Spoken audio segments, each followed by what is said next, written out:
Broadway's My Beat. From Times Square to Columbus Circle, the gaudiest, the most violent, the lonesomest mile in the world.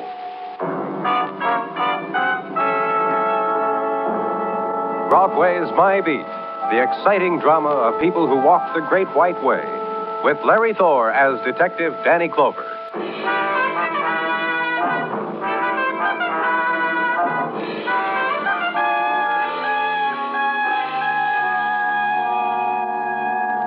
The miracle of June slips down over Broadway like a golden gauze, and the street slows down for the burst of sun. It's the time of vacation schedules posted near the water cooler, and the words, the magic names, Catskill, Far Rockaway, Atlantic City. And you wonder how she'll come to you this year. On a sand dune of portable radio, or with a tennis racket and golden legs, or on a horse. It's the time to turn on the dream, cotton candy time, and carnival. Bleachers and hot dog with everything time. It's happened. It's here again. It's June. And in the afternoon, in the East 60s, June gets an assist from the management. White stock in bowls on the lobby desk, gladioli and vases on corridor tables, and ended abruptly at the doorway numbered 312, where death had intruded, where I was, where Detective Muggavan was. This man was found here in his living room by a newsboy, Danny. The kid I talked to. Door to this apartment open? Uh-huh. Left the money for the week's paper delivery on that table right inside the door. Kid would pick up the money, lock the door on his way out. No money left today, so the kid walked in a little way and saw... Yeah. Shot up close with... looks like a .38 caliber. Yeah, about that. Been dead about 2 hours, huh? Place his time of shooting around 3 o'clock. You know who this man is? Sure, positive identification.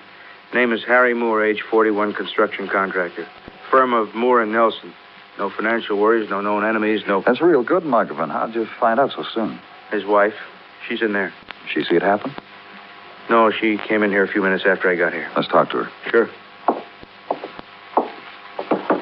Mrs. Moore? Mrs. Moore? This is Lieutenant Clover, Mrs. Moore. He'd like to speak to you. Oh, you can't come in here.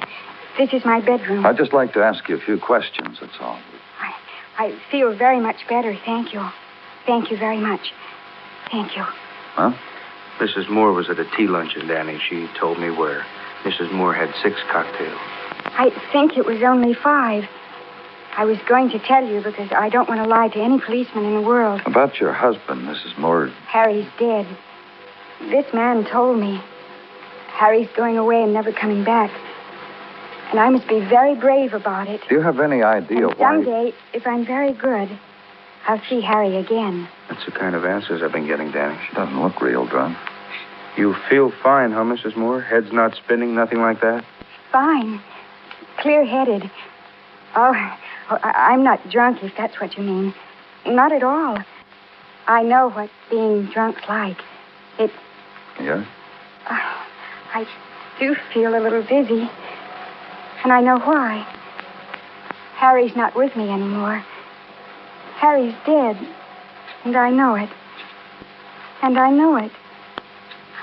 And I've got to think about it. Watch her as she turns away from you. The motion, tenuous, suspended, dance-like. Then the sudden twist and contortion as the sobbing wells like something from childhood. Watch her as she moves swiftly to a couch, throws herself onto it, mutes her sobbing in a silken pillow. I'm tired. And it ebbs from her. Then she is still. Then sleeps. And this is the escape of a wife of the dead. Leave there. Leave now to check an alibi. Learn that Vivie Moore had attended a wives' and girls' tea luncheon from 1 until 4. The cocktails had been served, and poor Vivie had got tipsy and giggly and had to be put in a cab and told the way home. And thank the woman who was bored and exhausted with having arranged it all for the wives and girls. Then to the construction firm of Moore and Nelson, and the information from a weary draftsman that he was overworked, that Mr. Nelson was supervising the current job at 30th and East River out in the sun. Then the skeleton of steel patterned and laced and riveted against the backdrop of river. And the man with the straw hat tilted far back on his head. Yeah, I'm Nelson, Steve Nelson. Got something I can do for you? Police, Mr. Nelson. One of my boys, huh? Rough crew, lusty. I'll go bail for any one of them. Pick them out and bring them to me. I'll go as bail. Not the crew. Harry Moore. I'll do likewise for him. Anytime, any day. Got to tell you, though, as long as I know him, you're the first cop that ever said Harry Moore to me.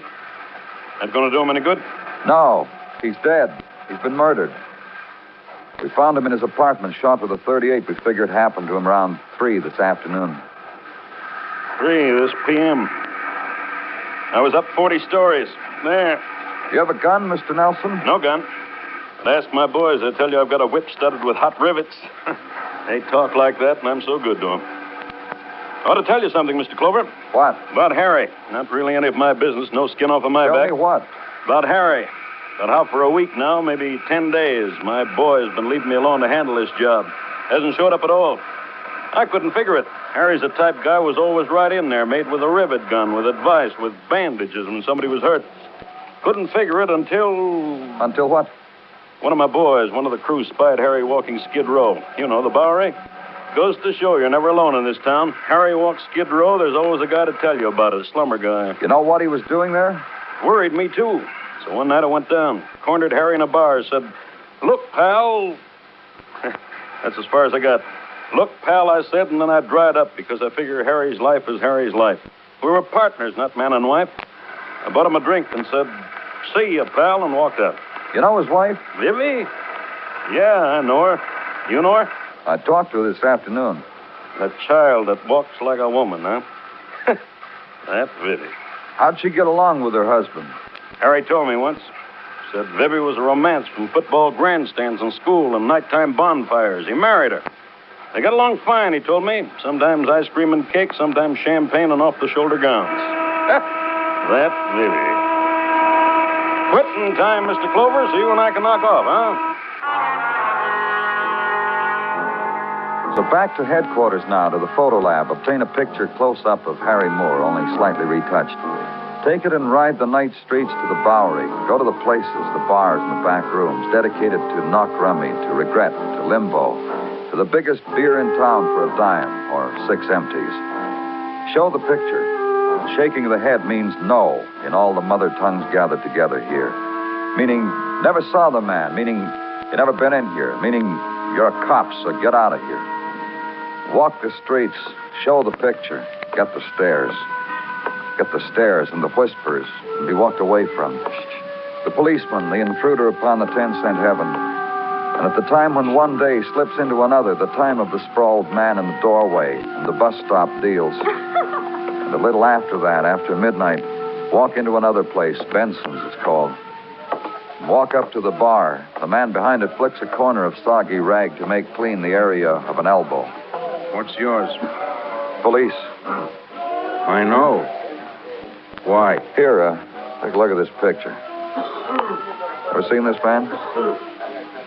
Why? Homicide. Uh-huh.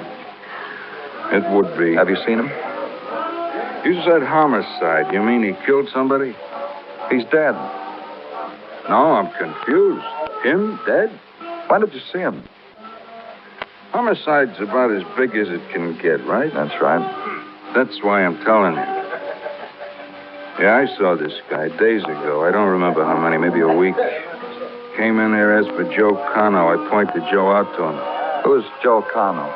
Big guy. Comes in here for the brew.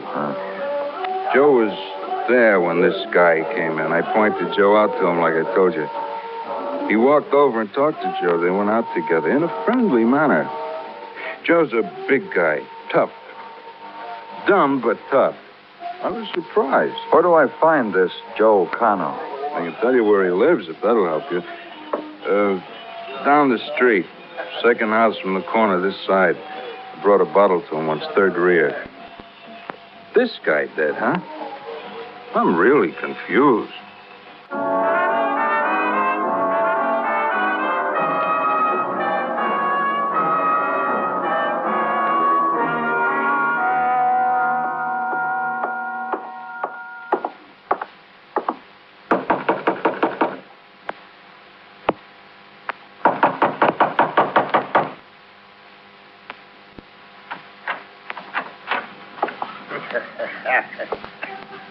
Someone told you the show was here, so you walk right in, huh?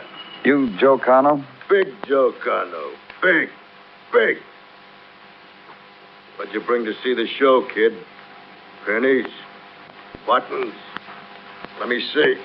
What's the matter with you, Connor? You hurt? Turn on the light, kid. You're gonna see a show. Turn it on. You're bleeding. Here. Take your hands away. Ah, you spoiled it, kid. You went and spoiled. You like crawled in under the tent and grabbed the look for free. You've been shot. Yeah. You take a seat, kid. Watch this. Watch me. I'm going to show you how a big man dies. You watch this. You know something? All of a sudden, I feel real small. Real...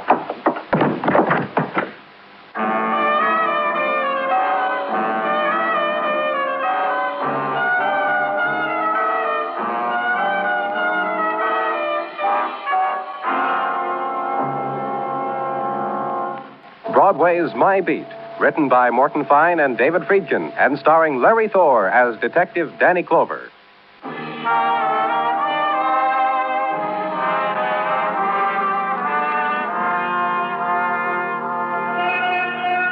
The June morning is a sheen on Broadway's pavements, and the street is lustrous with the glow of chrome and the brilliance of glass, reflecting the summer walk of women in their morning trials. And Broadway leans against the neon railings, and Times, handicaps, makes odds on how promises will run later this day, when the track is faster and the weather clearer.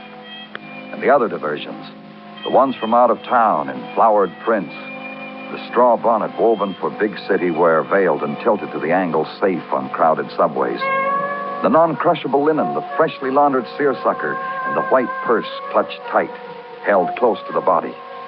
So make your pick, kid, and walk up to the window and play it across the board. It's June, the month of the winning ticket. And at headquarters, the June morning has Sergeant Gino Tartaglia in it. Hey, Danny, you know what? What? That Joe Cono, the big boy you found shot up, Well, what about him, Gino? sinking fast at police hospital, Danny. Still in shock, still unconscious. Dr. Sinsky don't hold out much hope. Wherever I am, Gino, you'll let me know when I can talk to him. Goes without saying.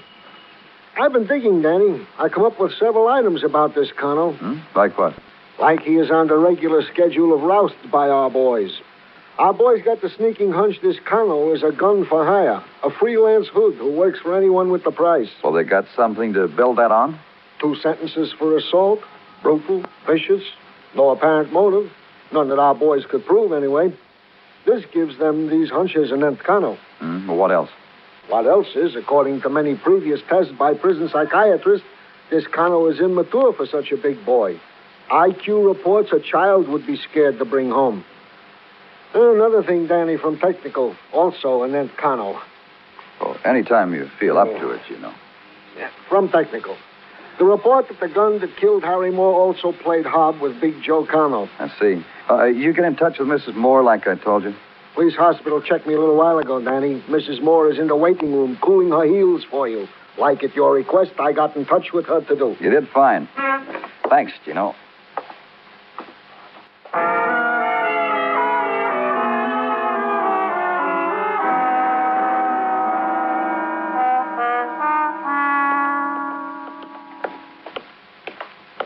Hospitals frighten me, Mr. Clover. Sometimes. Other times. Yeah? Quiet and flowery. But then I think what happens here. Pain, sorrow, and crying out. I know what that means. I cry out. Sometimes at night I do that. And I sit up in my bed. No one comes to me and comforts me. Yeah, now that your husband... Oh, no. Before that. All the time. Since I was small. No one comes to me. We're going to go in this room, Mrs. Moore. I want you to look at a man. I want you to tell me... What man? Why? Why do you want me to do this? You must remember, it's my job to find out who killed your husband. Yes, that's right.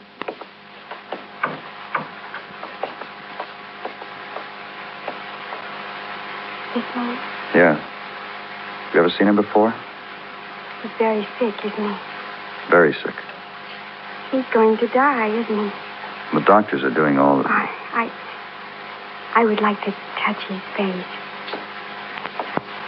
I know he can't hear me. Maybe the touch. Somehow he can feel it. Know how sorry I am. Have you ever seen him before? No. Mrs. Moore, this man was seen with your husband a few days before Mr. Moore was murdered. I do. And, Mrs. Moore, the gun that shot your husband shot this man. Yes. Poor man. Do you know why your husband was with this man? Oh, no. Please, take me out of here now, Mr. Clover.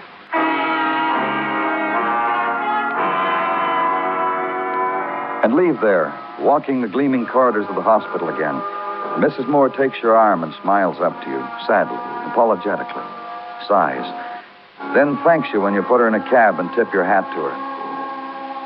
Find a restaurant and coffee now and watch the fat fly on his slow trajectory across the menu painted on the window. Make a pattern with the bottom of the coffee mug on the enameled counter. And think. A man respected, Harry Moore, dead. An assassin, Joe Connell, dying. And the questions, why and by whom? What chain of circumstance? Back to headquarters with it. Why and by whom? Hey, Danny, wait a minute. Just going to your office to give you something. What have you got? Routine check, Danny. Bank account of Harry Moore. Oh, what about it? A week ago, he made a withdrawal of $1,000, even. And? 3 days ago, Mrs. Moore made a withdrawal, too. Separate accounts. She withdrew $2,000. And what? Day before yesterday, she put it back. Make sense to you? Uh-huh. A lot. Hey, Danny, you down there? Yeah, what do you want, Gino? So dark in these hallways, you can't tell Ada from Beelzebub. Anyhow, Dr. Sinsky just called from the hospital. Joe Connell is dead. Oh. The good doctor said Joe opened his eyes and said, I couldn't take money from her. Not from her. And died. That mean anything, Danny? Everything. That's all I needed to know.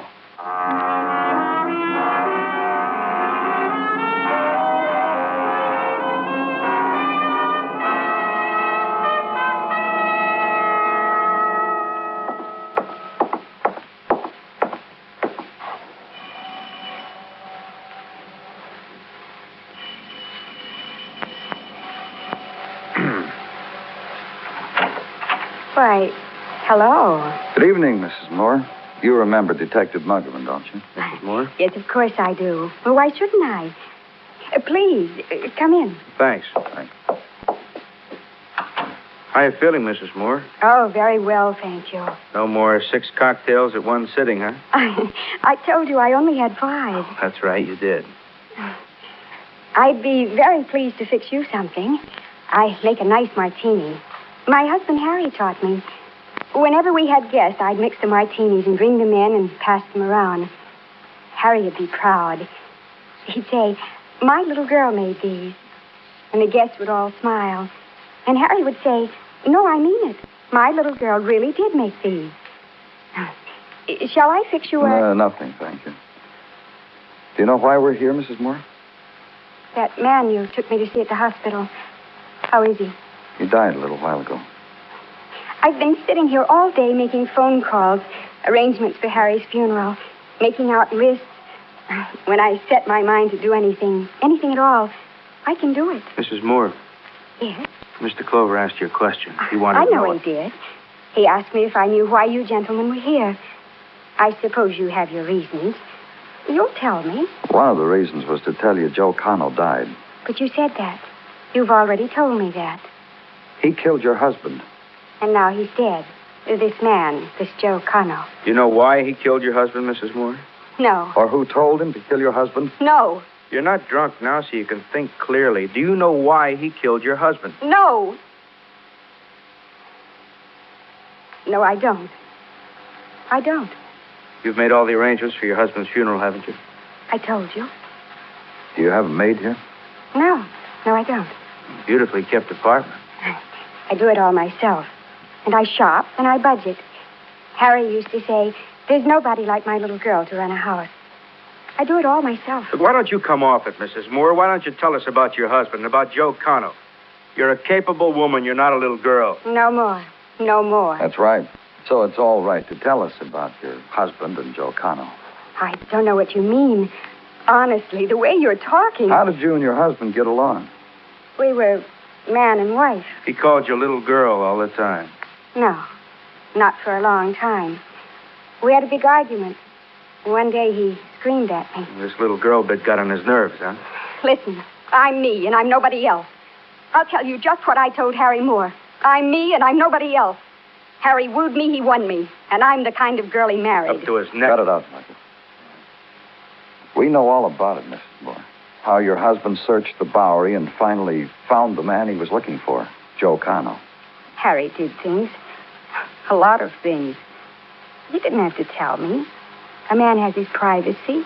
I know that. Did you know he hired Joe Cano to kill you? Paid him $1,000 to murder you because he was sick of you? Did you know that, Mrs. Moore?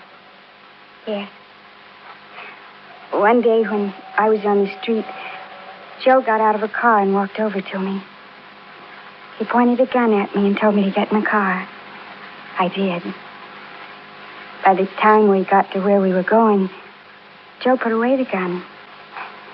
We were laughing. You and Cano got along, huh? I never met anybody like him.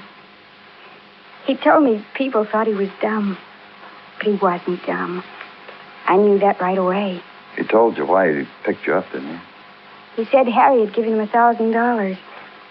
I told Joe I'd give him $2,000 not to kill me. Joe said, all right. But when I got the money from the bank and gave it to him, Joe wouldn't take it. We got along fine. How? We went to the movies, penny arcades.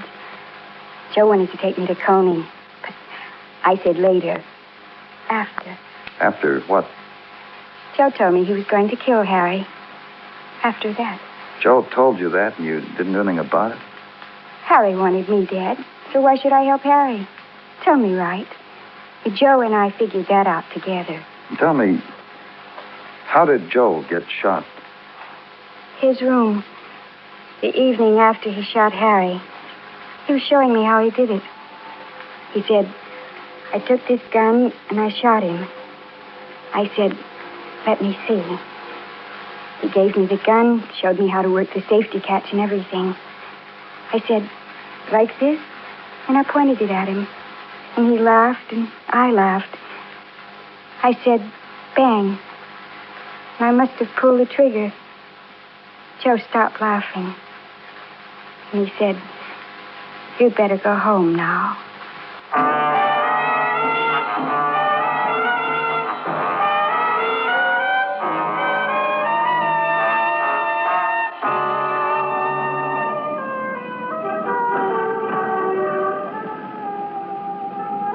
Lights plume upward into the sky on Broadway, and night bursts open. The swarm starts its dance down the canyon streets, and a little man stalks the heels of a drunkard. It's the place of darting eyes, of the fleeting smile, and whispers in the wind, and crowd and roar, and the empty hand. It's Broadway, the gaudiest, the most violent, the lonesomest mile in the world.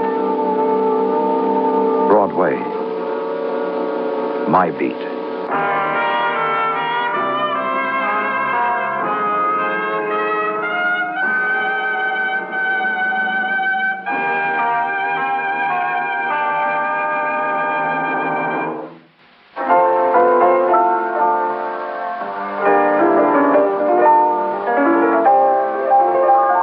Broadway's My Beat is produced and directed by Elliott Lewis, with music composed and conducted by Alexander Courage.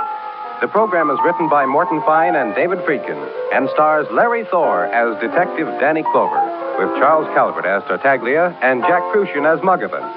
Featured in tonight's story were Sammy Hill, Clayton Post, Shep Menken, and Lou Merrill.